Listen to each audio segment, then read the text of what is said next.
Hi friend, कशा आहात तुम्ही? आय होप सगळे ठीकच असतात. तर माझ्या कुकिंग चॅनलमध्ये मी तुमचं मनापासून स्वागत करते. आणि हो फ्रेंड्स, रिक्वेस्ट आहे की ही जी रेसिपी आहे ना, स्किप न करता असंच पुढे कंटिन्यू पाहत राहा. तर रेसिपीला सुरुवात करण्याच्या अगोदर तुम्ही माझ्या चॅनलला सबस्क्राईब केलं नसेल तर प्लीज माझ्या चॅनलला सबस्क्राईब करा आणि जेवढं होईल तेवढं शेअर आणि लाईक करायला विसरू नका. तर मी तुमच्यासाठी एक रोज नवीन छान छान अशी रेसिपी घेऊन येत आहे. आजही घेऊन आलेली आहे. चला तर मग वेळ लागला तर रेसिपीला सुरुवात करूया. आखाड स्पेशल चालू आहे आणि आपण कोणती रेसिपी बनवली नाही असं कधी होऊ शकतं का? चला तर मग आपण स्टार्ट केलेली आहे आपली रेसिपी. तर सर्वात आधी ना आपण मिक्सर जारमध्ये काय केले, अर्धी वाटी इथे घेतलेला आहे कच्ची बडीशेप.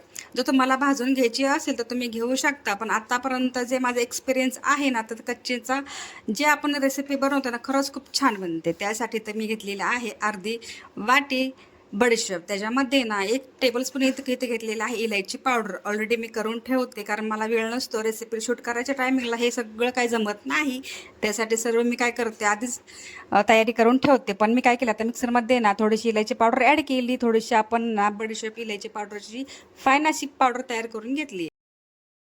तुम्ही माझ्या व्हिडिओमध्ये बऱ्याच वेळा पाहिलं असेल की मी गुलगुल्याची प्रत्येक वेळेस ना कशा पद्धतीने बनवते, पण हे जे गुलगुले आहेत ना, ज्यांना कोणाला येत नाही साध्या सिंपल पद्धतीने, आणि हो, मी काय केलं तुमच्यासाठी ना इन्स्टंट म्हणजे झटपट होणारी रेसिपी तुमच्याशी शेअर करते.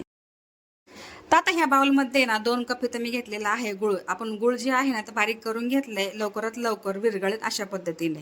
तर तुम्ही पाहिलं असेल की पूर्ण एकसारखं आहे ना गूळ ढवळून ढवळून मी पूर्ण गूळ असं वितळून घेतलेलं आहे, ते साईडला ठेवून दिले.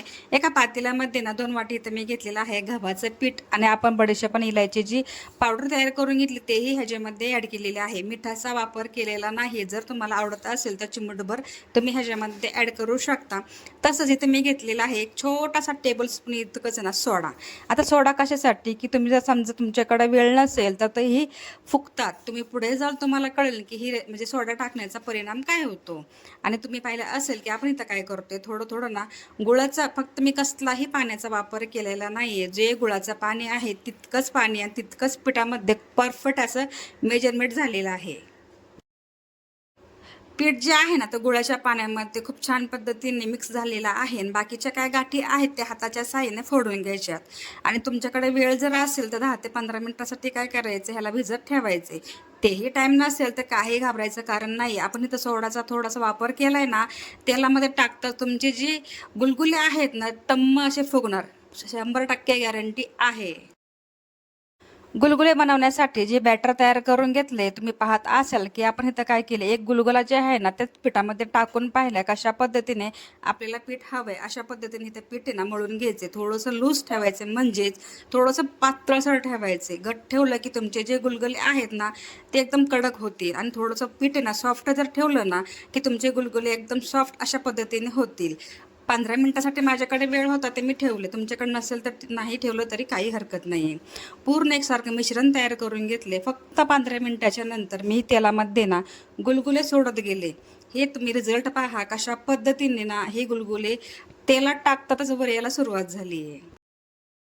आतापर्यंत तुम्ही माझ्या व्हिडिओमध्ये पाहत आला असाल की मी काय करते, पाण्यामध्ये गूळ ॲड करून आणि त्याला गरम करून घेते. सगळा गूळ जी आहे ती वितळून घेते. पण ह्या वेळेस तुम्ही रेसिपी माझी पाहिली असेल, तसंही केलं तरी रेसिपी माझी फसणार नाही जर तुम्ही ट्राय केली तर.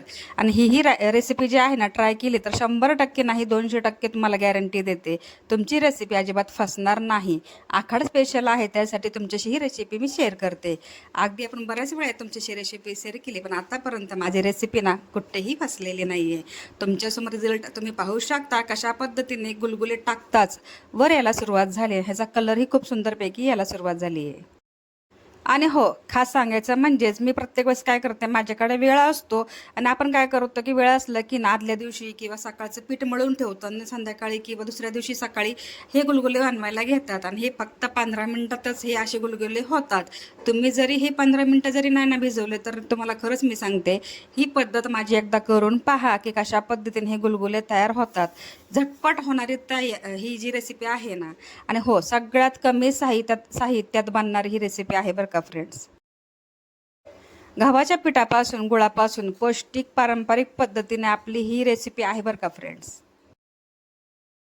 सगळ्यात महत्त्वाची गोष्ट म्हणजेच आपण काय करायचं, तेल जे गरम झालं ना त्याच्यामध्ये गुलगुले सोडायला सुरुवात केली त्यावेळेस काय करायचं, गॅसचा फ्लेम कमी ठेवायचा. म्हणजेच आतमध्ये आपले जे गुलगुले आहे ना ते शिजले पाहिजे. काय होतं की आपण गडबडीने काय करतो, लगेच पटपट गुलगुले काढायला सुरुवात करतो, पण आतली बाजू जी असते ना ती आहे तशी राहते.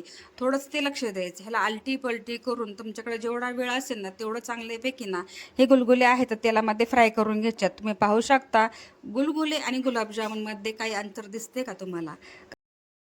आखाड स्पेशल आहे ना, पण अशा पद्धतीने कोणती रेसिपी बनवली नाही असं होऊ शकतं का? त्यासाठी खूप छान छान तुमच्यापर्यंत मी रेसिपी घेऊन येत आहे. तर म्हणूनच म्हणते, जाता जाताना माझ्या चॅनलला एक लाईक आणि सबस्क्राईब करायला विसरू नका, कारण शेवटपर्यंत व्हिडिओ पाहता पाहताना तुमच्या लक्षात राहणार नाही, म्हणून थोडंसं आठवण करून देते. तर आपली ही जी गुलगुले आहेत ना खूप छानपैकी तेलामध्ये ना फ्राय झालेलं आहेत. ह्याला तेल पूर्ण काढून घ्यायचं आहे आणि एका प्लेटमध्ये काढून घेते. तर तुम्ही पाहू शकता ह्याचा जी कलरिंग आहे ना खूप छान पद्धतीने आलेला आहे आणि अशाच पद्धतीने ही गुलगुले आहेत जी तळून घ्यायचे ते. चला तर मग तुम्हाला ही रेसिपी कशी वाटली नक्की मला कमेंटमध्ये सांगा. व्हिडिओ आवडला असेल तर व्हिडिओला लाईक शेअर सबस्क्राईब करायला विसरू नका. भेटूया नेक्स्ट व्हिडिओमध्ये. तोपर्यंत स्वतःची काळजी घेत राहा. सर्वात महत्त्वाचं खात राहा, आनंदात राहा, हसत राहा आणि आपल्या चॅनलला जेवढं होईल तेवढं शेअर करायला विसरू नका. सर्वात महत्त्वाची गोष्ट म्हणजे ज्यांनी हा माझा व्हिडिओ पाहिला असेल ना त्यांचं खरंच खूप मनापासून धन्यवाद करते. तर आपल्या व्हिडिओला थोडासा सपोर्ट करा. म्हणजेच काय होईल, तुमचे जे सपोर्ट असेल ना तर मला व्हिडिओ बनवण्यासाठी खूप प्रोत्साहित करतात. रोज नवीन नवीन तो रेसिपी तुमच्यापर्यंत मी घेऊन येईन. तर इंस्टाग्रामवरती जर असाल तिथंही माझी आयडी आहे रिजवाना शेख, तिथंही तुम्ही मला फॉलो करून सपोर्ट करू शकता. तिथंही माझे खूप छान छान अशी रेसिपी येतात. तर चला तर मग हा व्हिडिओ मी इथं सेंड करते. भेटू नेक्स्ट व्हिडिओमध्ये.